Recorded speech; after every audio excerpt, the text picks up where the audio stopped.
Mumbai is upgrading, and in this entire process, MMRDA is playing a very crucial role. They're not only constructing a web of metro rails, but they have undertaken a huge project which is about to get complete, that is MTHL, Mumbai Trans Harbour Link. To talk on that, we have MMRDA Chief Mr. Srinivasan sir with us. Sir, thanks for speaking with us. My first question to you, how MTHL will be the game changer for Mumbai? Yeah, Mumbai is transforming actually. It is Mumbai is transforming. It is not just upgrading, right? And coming to your question regarding MTHL, the project right now it is at a completion stage. We have completed about more than 90 to 95% of the project work. Hopefully by November, December, all goes well. The team should be able to complete it fully and open to public, right? This year. Okay. This will be one of our iconic projects in the world and in Asia, definitely. In Asia. And the issue is about being asked is about what impact it will have. Exactly. It will have actually to call it a game changer is also an understatement, because there are so many game changers, but this is truly a transformational project. It is not just a sea link or transportation project. It is, of course, I mean, in terms, you're able to reach the other side in 12 minutes instead of 2-3 hours that it takes, right? And 2-3 hours means actually a distance of about 180 kilometers if you go average speed of 60 kilometers. So 10-12 minutes means nothing, right? Distance is many times the distance between Worli and Bandra is more than 10 minutes. So basically what we are doing is we are bringing more land to Mumbai. We are adding more land, right? So Mumbai has a geographical constraint, that is it's an island city. Historically it has always been an island city in spite of reclamation. So it is constrained by geography. On three sides there is sea, there is high tide, low tide, and also there is flooding issues, right? They may continue. Hopefully they'll be away, they think of the past very soon. But the constraint of geography would have been continued to be the same, but for MTHL. So what we are doing is basically the city which is north-south in terms of commute, in terms of transportation of raw materials, finished products or labor, especially technically qualified labor, even unskilled labor. They come all the way from Kalyan, Thane and Vasai and all that. But that creates a lot of issues in terms of time taken, in terms of transactional costs, transportation costs. So that will be a thing of the past. These labor supply, raw material supply, finished goods will be available, can be available very easily in 10 to 12 minutes distance. So that opens up a huge hinterland, and hinterland becomes actually a part of Mumbai. Let me put it that way. Okay. Yeah. So, as you said that it opens a really big market because you are connecting two cities, you're reducing the time. But the question always remains about the South Mumbai traffic, and where the MTHL is starting is basically in Shivri, which is in South Mumbai. Do you think that this particular bridge, this particular new road will also help to decongest the South Mumbai traffic? No, hugely. See, traffic is a function of economic growth, let me tell you. See, many cities don't have traffic issue. Actually, for example, I don't want to, let me mention some of them. For example, Bhopal, or if you take there are no traffic issues. So traffic is a function of economic growth also, but it's also a function of transportation planning that we do. So MTHL will bring in a lot of traffic. More than 75,000 vehicles can go every day on this bridge alone. So what happens is South Mumbai will get more traffic, let me tell you. However, in anticipation, we are also starting a lot of dispersal action. When the traffic enters or exits, so dispersal should be there. So for that, we are actually connecting this bridge directly to the freeway, and also connecting it to the Eastern Expressway, and also connecting it to the roads at the the ground level at grade. But however, we are also connecting it to the western suburbs.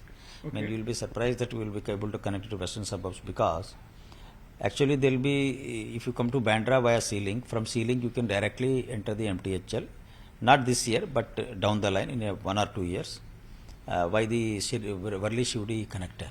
Okay. So it means actually from Andheri you can come, the coastal road is also planned. But however, from Bandra definitely one can just go directly to the mainland of India, which is actually was never a possibility. You can't even think about it. Because right now, if you see that it usually takes more than an hour from Bandra to if I have to reach to the MTHL site or the exact where MTHL it is. Correct. So whereas that won't be the case now. So even western suburbs get connected to the mainland actually. That's very important development and which will have a huge impact on the industrialization and economic growth of not just Mumbai but also the MMR region. But I would like to add one more thing actually, how the MTHL will be transformational to South Mumbai. Mhm. South Mumbai, as I said, as all of us know, is an island city, right? Having said that, MTHL overcomes that major constraint as I've just mentioned. Because actually what you are doing is by bringing 10 to 12 minutes distance down to 10 to 12 minutes, you are actually adding a huge land to Mumbai actually indirectly. Which means that actually the commutation, transportation will be east-west also in future, not just north-south. North-south. And secondly, all these labor, raw materials and finished goods, which are the actually symbols of any city, which are the content of any city, not just symbols, will be just available across the sea actually in 10 to 12 minutes. So which means that the redevelopment of South Mumbai, which consists of a lot of cess buildings, Yeah. thousands of cess buildings are there, which in dire need of redevelopment. Some of them are in the collapsing stage, many collapse every year.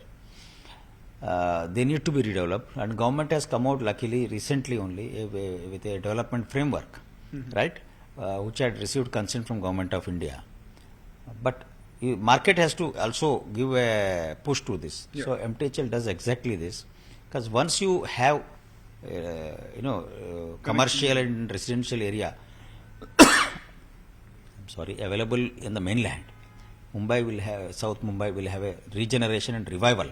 So MTHL will lead to, if I ask me, my personal opinion, it will get a grand revival of South Mumbai also. Absolutely, sir. My next question is basically about the challenges, because it is not very easy to construct a 22-kilometer bridge in the sea. So what were the major challenges you faced? I know that there were a lot of challenges, but what were the major challenges you faced while planning this, while executing this? Yeah. See, it was about 50% complete about a year and a half ago. So in 1.5 years, we could bring it to almost 95%. So it entailed several challenges. The major ones, three I will mention, top three. One is Corona. Of course, globally it's all everywhere. It's not the only. This is not the only project, right? But I'll mention which are challenges very unique to this project. This is the first such major project we have ever undertaken in India, because and sea bridge. So it is labor also get used to sea sickness, and they fall sick. So sea climate is different, right? And heavy monsoons. So that is one natural issues are there. More important, secondly, is the type of technology that we are using in this. It's also for the first time in Indian construction history.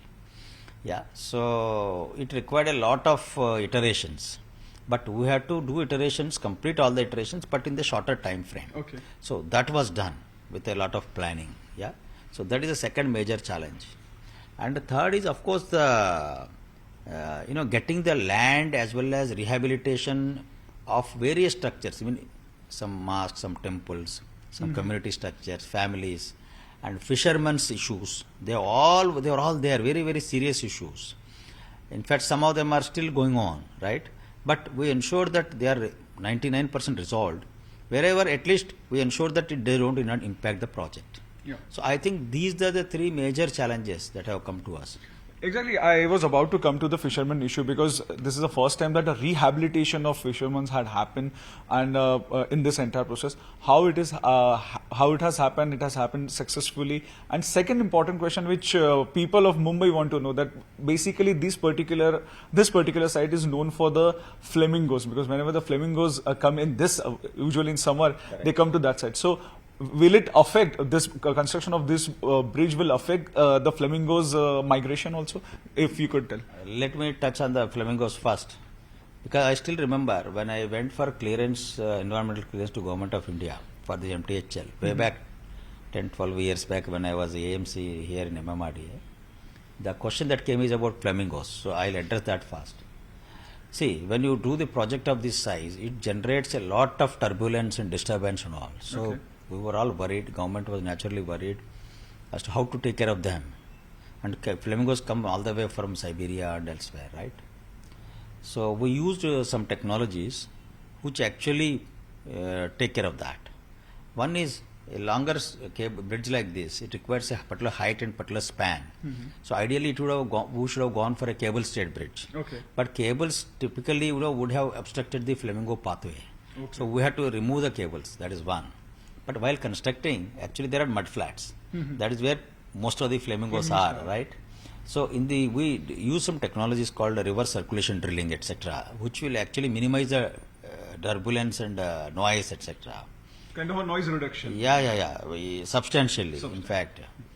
And having undertaken such technological measures, in fact, this year we had a record number of flamingos. So the work is over now. So it's no longer any disturbance to any birds. So birds are coming, which is a tremendous success, I must say that, And what about the fisherman issue? Because you said it is still happening. See, it's like this. See, most of the projects, MTHL also typically, caused a lot of disturbance to the livelihoods of fishermen. Because their boats were there on both sides, right? They are catching fish for generations together. So how to take care of them? So we did a detailed study, MMRDA, and categorized fishermen into, for example, who lost 100%, separate, but who lost in a major amount, but, are those who have lost a very minor way, like that 4 or 5 categories we did, and accordingly we compensated them. And like I can tell you, we spent more than 170 crores in compensation to fishermen alone. Generally our projects, a bridge if you take is 50 crores, bridge itself. But in this case, and it was necessary, and we felt it is our social responsibility also to do that. So I think most of them are happy about it. There are last 2 questions I would like to ask you. It's about the technology you mentioned. You told us about the reverse digging technology which you told us. But we got to know that there are other technologies also which have got used, and there are very high-end technologies from the foreign in this construction of entire bridge. If you could just tell us that what kind of technology, in a brief, if you could tell us. See, one of the important technologies for the first time used in Indian construction history is the orthotropic steel deck.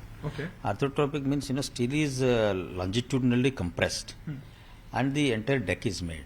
And the deck length is almost 150 meters, 180 meters up to even. Generally, we have a span of about 20, 30, 40 meters.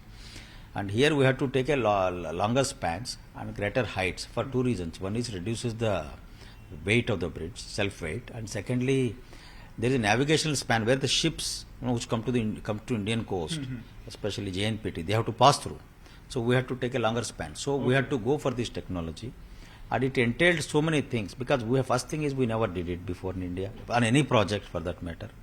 Secondly, fabricating them. See, each OSD, each span, if I tell you, it has 1 lakh parts. 100,000 parts. So they are all to be assembled carefully in sequence. And then to carry them, because their weight is almost like 1500 to 2000 tons. I mean, some of the OSDs that we launched are still launching. They are equal to 5 to 6 jumbo jets. That is the weight of one single span, like that. And we were not used to this, and we had to get tugboats from abroad, from London, and etc., etc. And then, most importantly, we had to construct barges. So each barge is, for example, we have 3 barges, 2 regular barges, other is a H-type barge. So one of the barges is almost like not almost, it is equal to size of a football field. You can play football. That big it is, and the weight is almost 4 to 5,000 tons. Not quintals, tons. So I mean that comes to about 10 to 15 jumbo jet aircraft. If you see, I mean just to give a picture. And the magnitude of this project is also exemplified with the fact that if you see the steel wires that we used, it is used generally for pre-stressing. In fact, you can go around the earth. That much steel is used. Only I'm talking about structural steel. And second is, for the pre-stressing. And structural steel used is equal to about 12 to 15 Eiffel Towers. Okay. And the amount of distance covered by the vehicles in doing this project, one can go to the moon and come back. Yeah, these are the humongous figures. So it is an engineering marvel, no doubt. But as we started this interview with, it is going to be an engine and driver of economic growth for Mumbai and metropolitan region for at least next 50 years. And I am sure it will start impacting in next 3-4 years.